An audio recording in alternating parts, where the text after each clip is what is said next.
grew up in the Midwest in a suburb of Chicago. It was a fairly small suburb.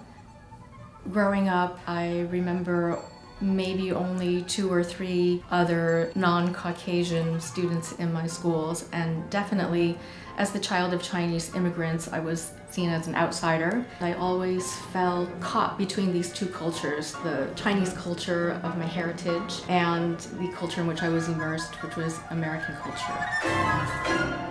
Well, coming from the flat prairies of the Midwest and moving to the far western point of Vancouver, for the first time I was immersed in this environment.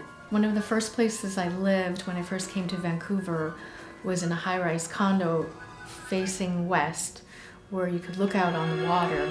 Looking out my window, you could see the grand scale of the West Coast. These huge, endless stretches and layers of clouds, the vast open ocean waters, uninterrupted horizon.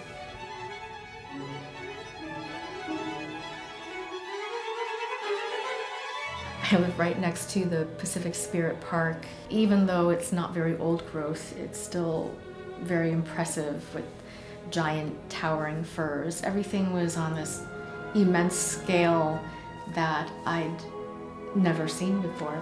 I think it's very difficult for anyone to be in such an incredible environment and not be influenced. So as a composer, I found it served as an inspiration for several of my works.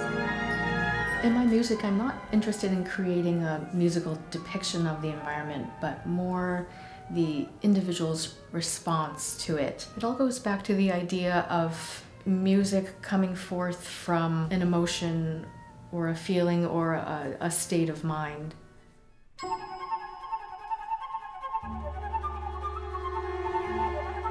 So by the time I write it down on the page, this has already been stewing in my head for some time. This is the stage I'm at when I'm ready to actually put some ideas on paper, but there's a lot of thinking and working with the ideas in my head before I even try to capture anything on the page.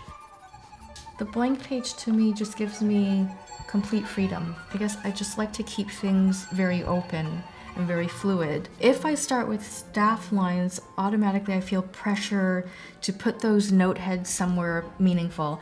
And when I'm at this stage of writing, I don't want to be bogged down by those levels of detail. I usually am more concerned with the gesture. So for example, the idea of a light gradually appearing. What does that mean in terms of music? In the beginning, it's always a combination of writing down ideas and drawing graphic shapes or squiggles, things that will capture the essence of the gesture that I feel or that I hear. Collaboration can be one of the most fulfilling experiences as a composer. So I'm really looking forward to this session in June. It will be the first time that all 5 composers are coming together. When you're working as a composer, you have notes on the page. You hope you have a very good sense of what it's going to sound like, but it's always a completely magical moment when you get to hear it performed by live musicians. I'm really looking forward to it. I think it's going to be fantastic.